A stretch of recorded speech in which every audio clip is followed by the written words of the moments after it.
E aí, inscritos do canal Carros com Diego, estamos aqui com exclusividade na primeira avaliação do Brasil, avaliação sem ser a de imprensa, né?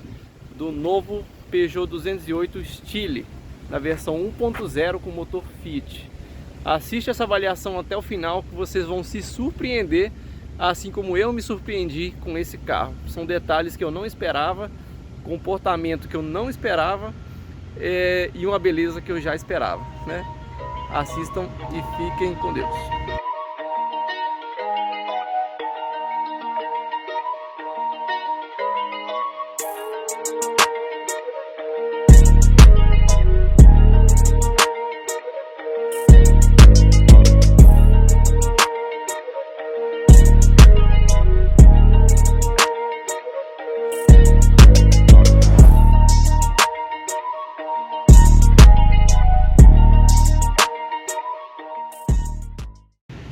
Vamos para a parte de avaliação mecânica, né? A parte que o pessoal do canal aqui gosta muito. Aqui a gente tem o motor 1.0 Firefly, um motor Fiat e um Peugeot. E olha, o casamento ficou excelente, excelente mesmo.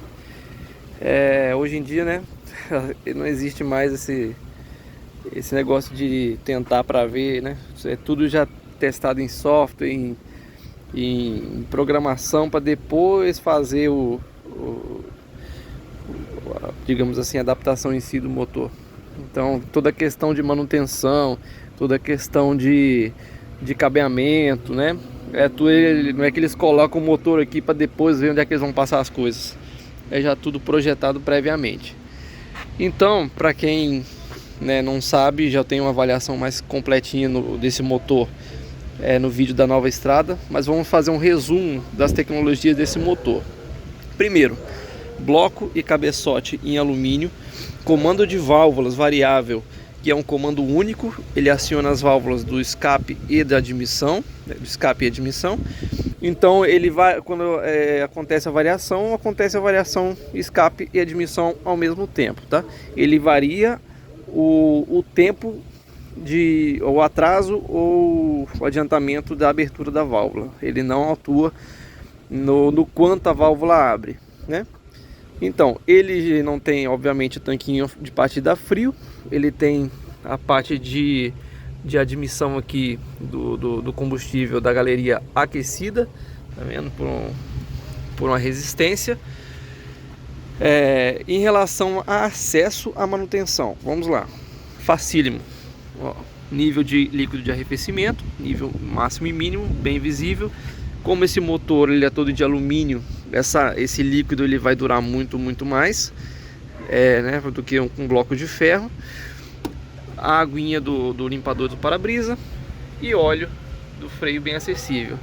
A Peugeot ela tem um sistema de engate rápido da bateria, ó, excelente para os dois polos. Você tira aqui e tira aqui levantando essa alcinha aqui.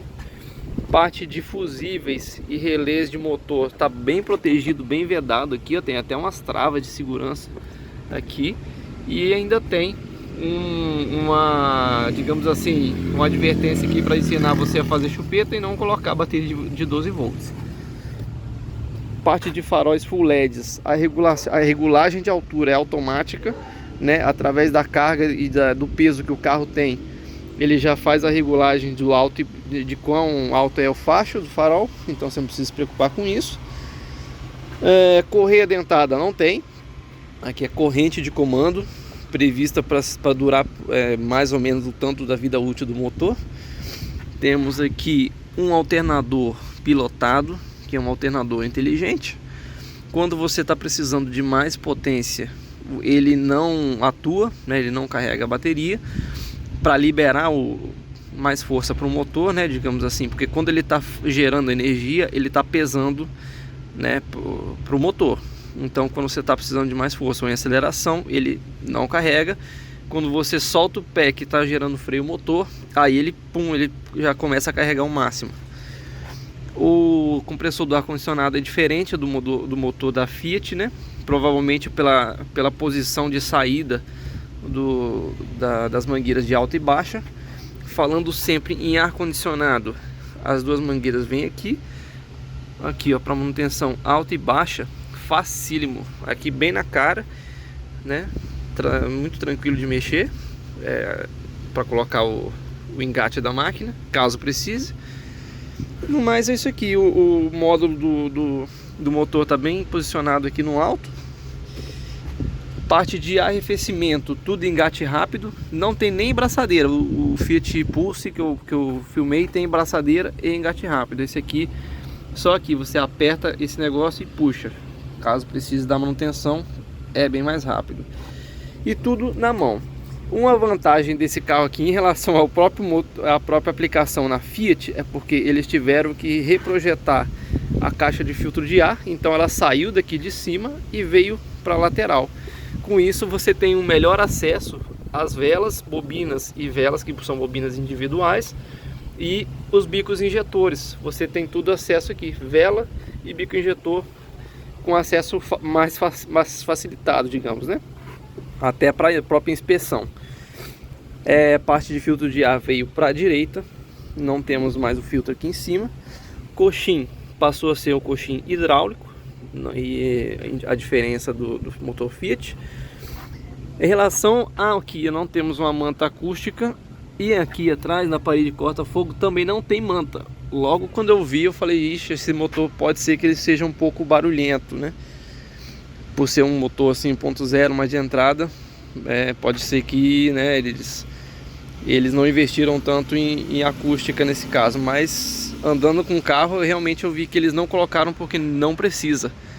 O carro é extremamente silencioso, tanto de carroceria como de vento e de motor também, né? Um motor muito silencioso. Dentro do carro você a 110, 100, 110, 120, 130 você não ouve o motor, não ouve mesmo. Você, além dele ser esperto, né, um motor que dá uma agilidade muito boa e sinceramente impressionante para esse carro, guardadas as devidas proporções, né, de um carro 1.0, ele não faz barulho. A 120, 130 você só ouve o barulho do vento e dos pneus. Você não ouve barulho de motor nesse carro. Então, para viajar, você pegar uma viagem longa, isso aqui é uma delícia. Você não vai se cansar com aquele barulho de motor. Outra coisa, a relação de marchas. A 100 km por hora, esse motor fica a mais ou menos 3.000 giros. E a 120 a uns 3.500, beliscando os 3.600. É a mesma relação de marcha do Pulse 1.3. O Pulse 1.3 a 100 por hora, 3.000 giros. A 120 está ali 3.500, beliscando os 3.600. A diferença é que aquele motor 4 cilindros, aliado talvez a um isolamento acústico pior do carro, ele fica incomodando a 120, 110. Desculpa. É um carro que chama uma sexta marcha. Só que o problema é que ele não tem tanta força para ter uma sexta marcha assim na rodovia, né? Ele ficaria pedindo quinta toda hora. Eu estou falando do caso do Pulse. Nesse caso aqui não precisa, porque ele está ali a 100 por hora, entre 100 e 120. Ele está entre 3.000 e 3.500 giros, então está próximo, muito próximo da faixa de torque máximo do motor, que é a 3.250 giros. Então é uma rotação excelente, o carro tem força, o carro não pede, assim, né, dependendo da ladeira, lógico, na estrada, ele não fica pedindo marcha facilmente, tem bastante força e super silencioso. Falando mais em relação ao acesso aqui, é a mesma coisa do motor Fiat. Vendo a varetinha do óleo aqui na tampa. Aqui a solenoidezinha do respiro do cárter, ela tem esse esqueminha aqui que é fácil. Se ela furar, você só tira essa tampinha e troca o reparo. Muito tranquilo. Tem uns modelos que isso aqui é integrado dentro da tampa de válvulas. E rapaz, quando isso dá defeito, você tem que trocar a tampa de válvula inteira, que independendo dos carros aí é R$1.200, R$1.500 a tampa de válvulas. Aqui você vai trocar só o reparozinho, entendeu? Velas de iridium, vai ter uma durabilidade muito grande de velas. O que mais que a gente pode falar, né? A parte de corrente eu falei, que deve durar mais ou menos a vida útil do motor. A parte de manutenção, esse motor aqui ele é feito e projetado para usar o menor número possível de chaves Então a maioria dos parafusos dele é tudo chave 10 ou 13, entendeu? Você com poucas chaves você desmonta o motor inteiro basicamente. E é isso, não tem muito mais o que dizer. Aqui temos coletor integrado ao escapamento, ao cabeçote. Isso facilita o aquecimento mais rápido do motor. Com o aquecimento mais rápido, a injeção adota uma estratégia de funcionamento melhor, digamos assim, que proporciona menor consumo, porque a estratégia dela é que o motor aqueça o mais rápido possível. Para isso, ela enriquece a mistura além do que seria necessário para gerar mais calor. Então, o quanto antes ela chegar o motor chegar na temperatura de funcionamento, antes o motor vai trabalhar com uma mistura mais pobre.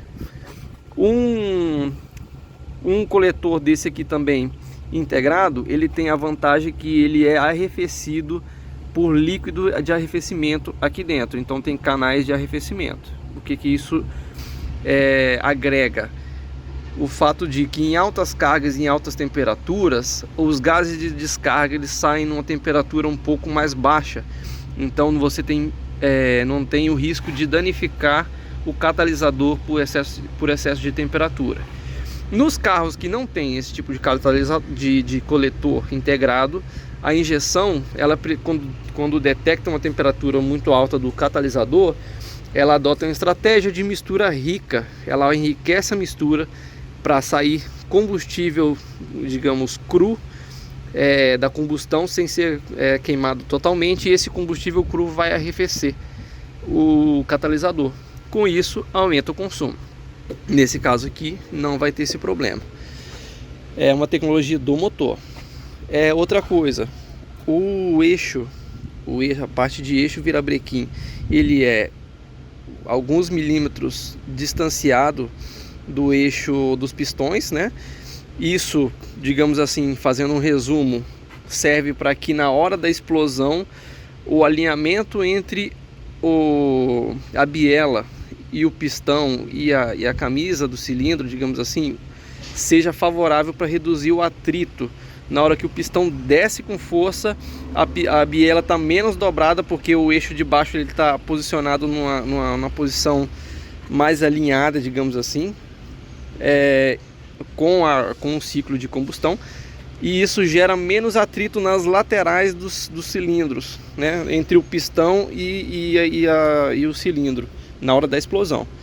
Isso não é uma tecnologia inventada da Fiat, né? Tem outras marcas que já usam, especialmente japonesas, mas esse motor ele é construído dessa forma.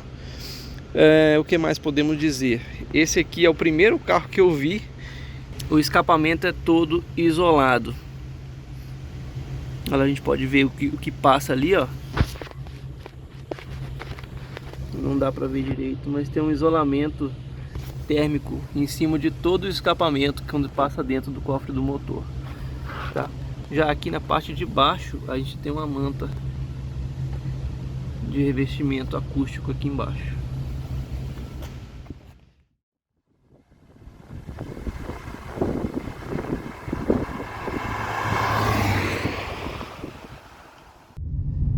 Então agora nós estamos na parte de teste dinâmico do carro, né, onde a gente comenta um pouco sobre o comportamento do motor, câmbio, direção e do carro em si.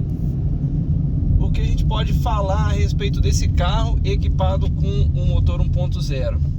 Na minha opinião, me surpreendeu muito esse carro com esse motor.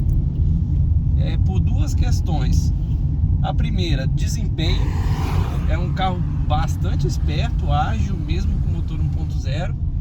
E segundo, o conforto do carro em velocidade de rodovia, 110, 120, 130, você simplesmente não ouve o barulho do motor, você só ouve o vento passando e um pouco de barulho do pneu rolando, você não ouve o motor. Então é um ótimo carro assim para você pegar a estrada, horas e horas de viagem, não vai te cansar com aquele barulho, né, de motor na sua cabeça. Tá vendo? Aquela relação ao motor, olha só, em terceira marcha você dá uma esticadinha e vai embora. 100 e pouco. Quinta Jetta é um carro solto, é um carro que você mal percebe. Na estrada você tem que tomar, assim, entre aspas, né, cuidado, porque você quarta, quinta, quando você vê se está 110, 120, você não percebe, porque ele é muito silencioso, o silêncio interno dele é ótimo e o motor você não ouve. É um carro muito soltinho nesse sentido. Em relação a câmbio, olha só o curso da alavanca como é curtinho. Terceira, segunda, passando quebra-molinho, segunda, terceira. Ficou um câmbio que, embora a caixa de câmbio seja a mesma da Fiat, os engates do câmbio, ó, quarta, ó, terceira, olha só, é curtinho o acionamento da alavanca. E uma coisa que eu gostei muito é digamos assim, o sincronismo entre acelerador, câmbio e embreagem, digamos assim, a interação desses três ficou excelente, sem delay, sem lag no acelerador, ele tem pouco lag, então você consegue dirigir sem muito tranco, entendeu? Quando você solta a embreagem e aperta o acelerador, ele já vai acelerando, não tem aquele delay que você fica, né, você tem que se acostumar muito com o carro para não dar tranco nas trocas de marcha. Eu achei sensacional o acerto entre motor, câmbio e embreagem e alavanca, né? Todo o comando que você dá no câmbio, sem falar na própria, né, agilidade do carro. Uma coisa que isso eu não sei me explicar muito bem como é que eles fizeram isso, porque em casa a gente tem o Fiat Pulse com motor 1.3, Firefly também, só que 1.3 com o mesmo câmbio, e por incrível que pareça, esse carro tem uma relação de marcha muito parecida. A 100 por hora tá 3.000 giros, a 120 tá por volta de 3.500, beliscando 3.600, igual o Pulse 1.3. Só que mesmo tendo as mesmas relações de marcha, não ficou um carro lerdo. Ele andando com o Pulse 1.3 e com esse, a diferença de desempenho praticamente não existe. Você percebe a mesma impressão de desempenho, retomada e tudo mais, com uma diferença. No Pulse, na velocidade de estrada de 110, 120, ele perde uma sexta marcha, porque o motor ele invade a cabine, né, de uma forma assim bem mais presente, né? Você ouve aquele motor assim, em rotação, e uma viagem bastante longa isso pode acabar incomodando. Esse aqui você não ouve, né? Consumo, em estrada a gente veio numa viagem de 130, 140 quilômetros, ele consumiu por volta de 17 a 17,5 por litro, parando algumas vezes, passando em umas cidadezinhas de litoral que às vezes tinha um pouco de trânsito mais lento, enfim, fez uma média de 17, de 17,5. Excelente. Então, um carro esperto, que anda bem e que gasta pouco. Suspensão desse carro e um conjunto suspensão e carroceria também me surpreendeu muito, por mais que a gente ouça os relatos, né? A primeira vez que eu estou avaliando esse carro, que eu estou andando no carro, a gente ouça que o carro é muito bom, é muito rígido, muito firme, né, digamos assim, de estrutura. Esse carro que surpreende, porque eu já avaliei vários carros e assim, não me lembro de algum que tenha me passado uma sensação de suspensão tão bem calibrada, que ela é bem confortável, ela plana bastante assim as imperfeições do piso, e mesmo assim ela é um silêncio, tanto de acabamento como o funcionamento da suspensão, carroceria, ele passa por lugares buracados, paralelepípedo, de uma forma super suave, sem fazer barulho, né? E com uma sensação de coisa sólida. Ele te passa uma boa sensação de solidez. E nesse quesito ele não tem rivais no mercado brasileiro. Pode botar HB20 desse novo, pode botar andei no Polo.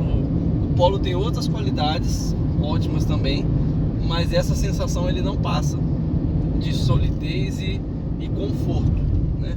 O Polo valor bate mais assim, acabamento, né? Ele tem uns ruidinhos internos assim, o que eu avaliei era quase zero também.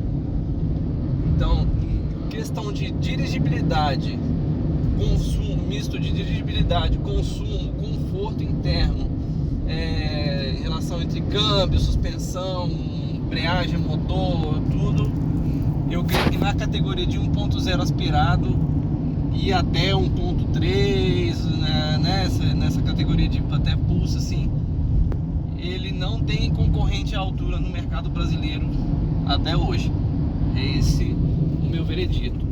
Com relação a espaço interno, na frente é excelente, você fica igual um marajá aqui na frente, com os bancos super confortáveis, a posição, visibilidade. Porém, realmente, nos bancos de trás, ele é para 2 adultos e só. 3 adultos não vão ali atrás, vai ficar muito apertado. E no máximo 3 crianças vai dar certinho e tal. 2 adultos vão com um relativo conforto. Se forem adultos não tão grandes, melhor ainda. Mas a parte da frente é muito confortável mesmo, em viagem, cidade, enfim. Até a visibilidade, né? Usa a parte de espelhos. Esse canto lateral aqui, ele não te toma muita visão. Fica bem legal. O teto, de novo, né? É um carro que na categoria é o único que tem teto solar e os outros muito menos tem teto panorâmico. Então é uma coisa muito interessante que o carro tem, dá um ar de mais sofisticação no interior dele, né? Fora o acabamento em si, né? E aí vocês já viram na parte de avaliação também.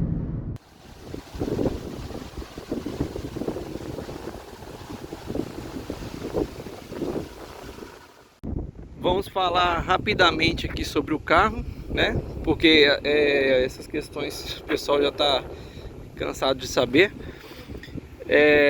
Esse carro aqui, ele adota o motor 1.0 Firefly da Fiat e a versão Style, né? Ela tem basicamente o visual da grife. O que muda nela é que a grife tem rodas diamantadas, cor mais prateada, né? Esse aqui tem rodas pretas. E esse aqui, embora inicialmente fosse divulgado que vem com ponteira cromada, esse aqui não vem. Nenhum Style veio com ponteira cromada. O visual do carro realmente é diferenciado.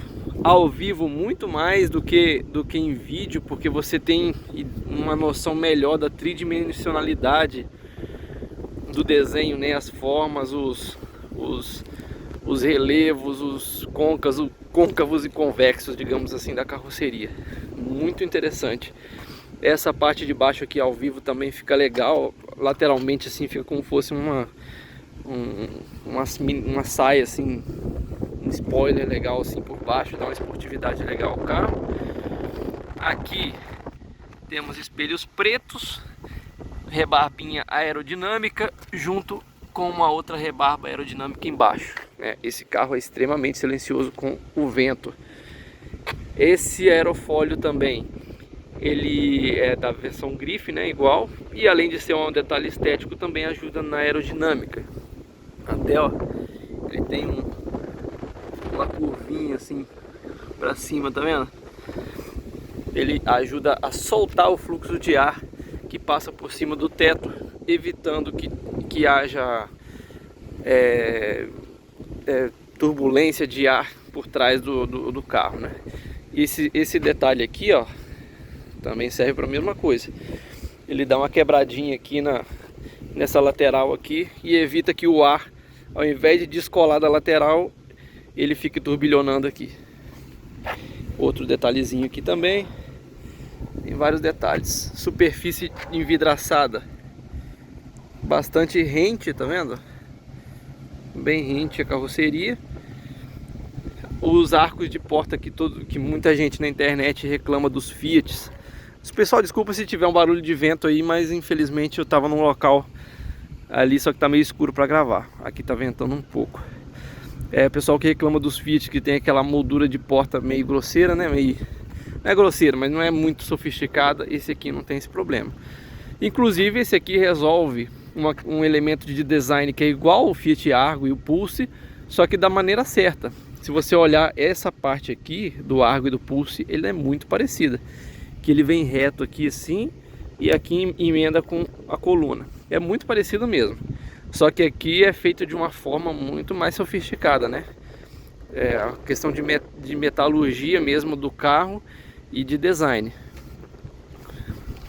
A cor, na minha opinião, esse branco pérola, por mais que o cinza artense seja a cor de lançamento do carro, para mim esse branco pérola é a cor mais bonita dele, nesse estilo pelo menos, e até no grife. Para mim não tem mais bonita. Ela é linda de dia e linda de noite. Esses faróis fazem toda a diferença na frente do carro, né? Esses faróis full LED iluminam muito bem. Eles têm um tipo de iluminação diferente do full LED do Pulse, por exemplo. O farol do Pulse, ele cria o facho baixo, e o alto ele cria umas manchas de luz no meio, assim, que vai mais pro fundo, né? Então aí fica o baixo, o alto concentrado assim no meio lá pro fundo, só que todo em volta aqui fica escuro. Esse aqui não, ele tem o baixo. Quando você liga o alto, ele ilumina tudo, a sua frente, as laterais, o fundo, para longe, para perto. É uma coisa sensacional esse farol. Ele só vai perder mesmo entre 4 tecnologias de farol full LED. Esse aqui é o segundo melhor. Ele só vai perder para o Matrix LED, né? Que aí ele faz sombra e luz onde ele quer. Enfim, aí o Matrix LED é mais sofisticado. Mas depois tem esse aqui, ele é um canhão de LED, que o farol alto dele não é uma portinhola que abre liberando a luz para o alto. Eles são outros LEDs que acendem aqui dentro, entendeu? Eu tenho os LEDs que fazem o baixo, quando você liga o farol alto são outros LEDs dentro do projetor que acendem. Isso faz com que você possa regular, tipo assim, os engenheiros, eles otimizaram o foco do farol baixo com alguns LEDs, e o alto eles conseguiram otimizar colocando os LEDs na posição apropriada, que são outros, não são os mesmos, né? O farol full LED de projetor, que tem a portinhola, quando você liga o alto ele abre a portinholinha assim, lá dentro, né? Ele também tem um foco mais concentrado no meio. Aí quando você abre, o farol alto vai mais para o meio, assim, para longe, mas com um foco mais centralizado, o que não é o caso desse. Esse aqui é excelente, é superior bastante ao farol alto, tanto baixo como alto do Pulse, além de ter a regulagem automática, que o Pulse não tem nem no painel, né, que tem aqueles botãozinhos de regular. O Pulse é fixo, você tem que abrir o capô e ir lá ajustar se você tiver com o carro carregado. Então, tudo é perfeito nesse carro? Não é tudo perfeito, nenhum carro é perfeito. O que, na minha opinião, falta nesse carro aqui? Falta uma iluminação aqui atrás, ó, a gente só tem luz ali na frente, né? Ó, a luz é lá, que fica bem escuro. O espaço interno traseiro, como eu já falei, ele não é o forte do carro. Esse carro aqui para 4 adultos, não é para 5 pessoas. Eu, no máximo 5 pessoas se forem 3 crianças atrás, tá? Na frente não, na frente é outra situação. Aqui na frente você tá igual um rei. É excelente. Central multimídia, a do Fiat Pulse, pelo menos a versão de 10 polegadas é melhor. É melhor em que essa central aqui, ela é muito boa, parte de Android Auto, Apple CarPlay, só que ela é meio simplificada, né? Ela não tem tantas funções igual a central de 10 polegadas do Fiat. E inclusive o do Fiat, quando é de 10 polegadas, vem com um GPS embarcado. Aqui você tem algumas funções. Uma coisa que eu não gostei muito são detalhes, mas quando você liga o farol, né, que ativa, digamos assim, a iluminação. Cadê aqui? Agora aqui, ativa a iluminação noturna, ó. Ele dá uma escurecida demais aqui, e aqui fica, para aqui ficar com a luz legal, o painel e aqui escurece um pouco demais. Eu gostaria de uma regulagem de iluminação separada para a tela, para o painel e para esse conjunto aqui, né? Porque você tem que abaixar a luminosidade para a tela não ficar muito clara à noite, só que o resto fica meio escuro demais, na minha opinião. Os faróis, o baixo aqui é porque o carro está meio apontando para o alto, não vai dar para ver direito, né? Mas enfim, é isso. Fora aí, tirando essas pequenas coisas, eu acho que é um carro excelente, né? Pacote de segurança básico completo, 4 airbags, controle de tração e estabilidade, assistente de partida em rampa. Tem uma carroceria extremamente sólida, construída com os mesmos materiais da que é feita na Europa, então não é uma plataforma simplificada, entendeu? Tem muito aço de alta e ultra alta resistência, aço estampado a quente. Você vê que o carro parece uma rocha assim quando você anda com ele em piso esburacado, em coisa assim. Ele é muito sólido, né? Por último, quem tiver interessado ou quem tem esse carro, presta atenção na calibragem dos pneus. Esse carro leva 29 libras na frente e atrás. Então, se você estiver achando o carro um pouquinho duro, dá uma olhada, porque esse carro veio da concessionária com pelo menos 35, 36 libras, tá? E a gente vai ficando por aqui com essa avaliação diferenciada, né? Mais focando na parte mecânica, mas exclusiva do canal Carro com Diego. Consumo, vocês viram, a gente fez a média só na estrada por volta de 17,5 km por litro, andando a 100, 110, 90, 100, 110, tá joia? Desempenho muito bom, compatível com um Pulse 1.3, anda a mesma coisa, no dia a dia você não vê diferença. Espero que vocês tenham gostado e até a próxima avaliação, vai ter comparativo, tá? Fique com Deus, um grande abraço.